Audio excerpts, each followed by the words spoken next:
Hi everyone, today we're covering the sense of smell. So starting off, there are seven primary sensations of smell.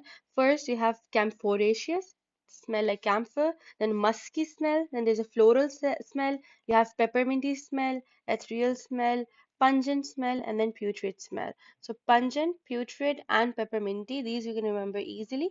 And for the remaining four, you have to do a little bit of efforts. Ethereal, okay, so camphoraceous is a camphor-like smell. Musky is musk-like. Floral is, for example, rose and all the other flowers, tulip, jasmine. Pepperminty is of mint. Ethereal is a fruity smell of ether and fruits.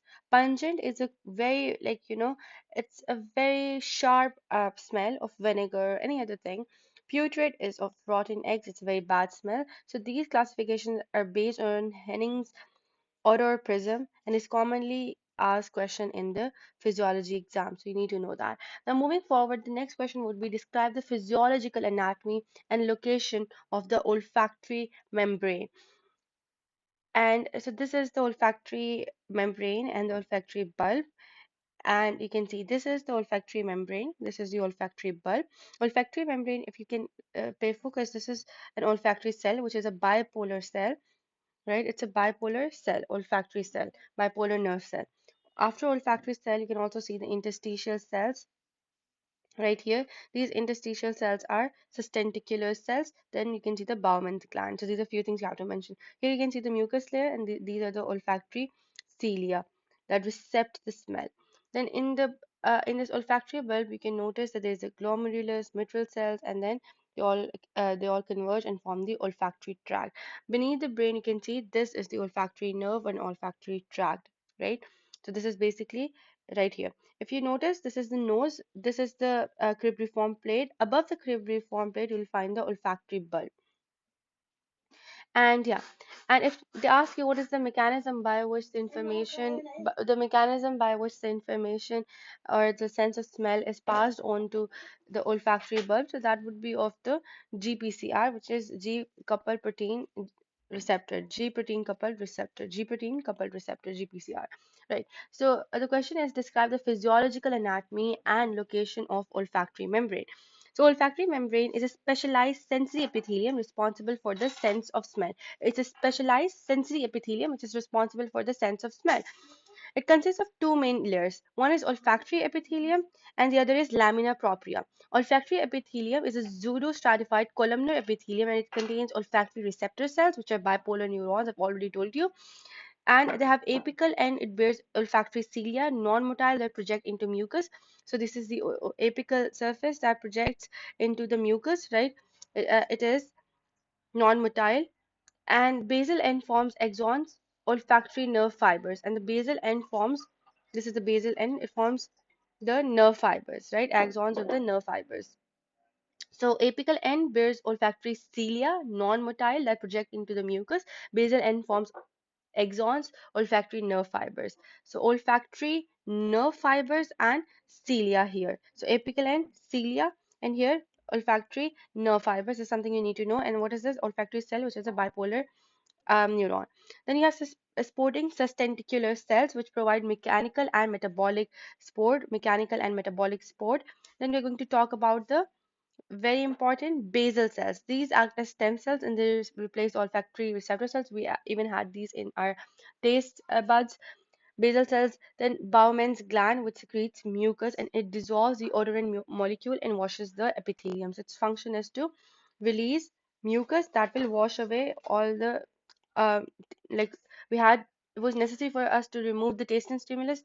In a similar manner, we have to remove the stimulus over here in the nose as well, right? So this is a Bowman's capsule, olfactory cells, sustentacular cells, and then you had the basal cells, which was the first stem cell. So this is one layer, which is the olfactory epithelium layer, which is pseudostratified columnar epithelium. Then you have lamina propria that consists of bundles of olfactory nerve fibers, blood vessels, and Bowman's gland.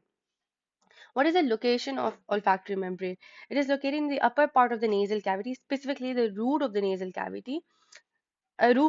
cavity, superior nasal concha, superior turbinate, upper one third of the nasal septum. So upper one third of the nasal septum. So where is it? So this is basically your superior concha. The three shelf-like structures here, like basically two shelf-like structures that make three regions. So in the superior concha, you'll find this your entire what do you call it, olfactory membrane. So it's in the superior concha. Other than that, it is on the roof of the nasal palate. So it's in the roof of the nasal cavity, superior nasal concha, which is superior turbinate, its other word, and upper one third of the nasal septum, and upper one third of the nasal septum. So that's the location. Upper one third of the nasal septum, superior concha, and roof of the nasal cavity. That's the location. And surface area is 2 to 5 centimeters square. What's now the next question, very common question, explain the mechanism of excitation of olfactory cells, membrane potential and action potential of olfactory cells. So olfactory cells, how are they stimulated? What are the olfactory cells? Right here, these ones, right? How are they stimulated? What's the mechanism? So this is the mechanism, GPCR. So basically, aurorant molecules, they dissolve in the mucus secreted by the Bowman's gland, and it reaches the olfactory cilia. That's why whatever stimulus you're going to receive, whatever sense of smell, it has to be lipid soluble, it has to be water soluble so that it dissolves in the mucus, and it has to be a volatile substance so that it can be sniffed in. Volatile and then water soluble so that it can dissolve in the mucus, and lipid soluble so that it can pass the cilia and all the other barriers. Okay, so first of all, it dissolves in the mucus, and after being dissolved in the diffuses in the mucus, after being dissolved, it diffuses, and then it binds with the receptor proteins, binding to the olfactory receptors, which are G protein coupled receptors on the cilia membrane.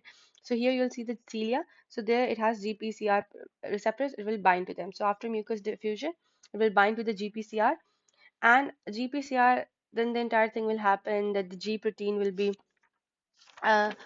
protein will be stimulated. It will dissociate. The alpha subunit will break away. It will activate adenylyl cyclase, which will convert ATP to CAMP. And other than that, CAMP is going to activate another nearby protein, a gated sodium ion channel that is going to open, and it's going to allow the sodium ions to diffuse inside into the olfactory cell. Once the sodium ion and calcium ions also, they're saying, they diffuse inside the olfactory cell, what will happen? Obvious excitation of the olfactory neuron, which is on the opposite side. The olfactory neuron on the opposite side, it will be excited, and that's how the impulses are carried to the central nervous system, where the olfactory nerve. So olfactory nerve is going to carry the impulses to the central nervous system. So chloride efflux, calcium opens calcium activated chloride channels, chloride flows out. So that's also one thing. But for now, you just need to know sodium influx, right? So sodium and calcium influx and chloride efflux, but you just need to know sodium influx. Receptor generator potential, net effect depolarization, olfactory receptor potential. Resting membrane potential normal value is minus 55 millivolt. But after, if there's some stimulant, then this is going to move towards the positivity. That's when action potential will be generated. That's called depolarization. Action potential of olfactory cells is generated at the initial segment of the axon. So depolarization is by the sodium influx, repolarization, potassium efflux, and hyperpolarization is because of excessive potassium efflux that results in much more negativity than the minus 55 millivolt. And the action potentials are going to travel where the olfactory nerve fibers. So these are the olfactory nerve fibers. That's the cranial nerve 1, right? So that's the olfactory nerve that connects the olfactory membrane to the olfactory bulb, basically. Then olfactory excitation uses second messenger CAMP mechanism. Response is graded, not all or one response at the receptor level. What does graded response mean? It means where's let me see, it was mentioned somewhere here. Let's see if it's here. All or one, that if it's stimulated, it is stimulated. If it's not, it's not. But graded is that if there's small amount of smell sensation, that will be perceived as it is. If there's more, that will be perceived as it is. If there's extreme, that will be perceived as it is. So it's not like it has to be a certain threshold, it has to be extreme, then only it will be sensed. No, so it's graded. Moving forward, adaptation of the olfactory sensations. So adaptation is very quick. For example, if you're sitting in an environment and out of nowhere there's a very smelly stimulus, you'll smell that for a minute, not even for a minute, for a few seconds, and then after that you'll adapt to it, right? So you'll be sitting and you'll not even feel it. But after, for example, let's say 4 or 5 minutes, someone enters the room, they'll still be able to smell that as bad as you did in the initial first second, but now you have adapted. So adaptation is pretty quick. Olfactory adaptation is a rapid decline of the perception of smell during the continuous or repeated exposure to the same odor. So it's basically a rapid decline in perception of the smell during continuous or repeated exposure to the same odor. Very rapid adaptation. Smell may almost disappear in 1 minute. One of the fastest adapting sensory systems is your smell of the olfactory system, the system of smell.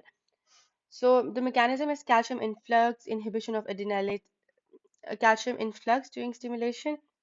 It inhibits adenylate cyclase, opens the sodium channel, reduces the opening of sodium channels. So there's reduced sensor receptor sensitivity. So whatever we said here, you need to say opposite things to that. The adenylate cyclase is inhibited, so there's reduced sodium openings. That's enough for you to say. And then yeah, reduce receptor sensitivity.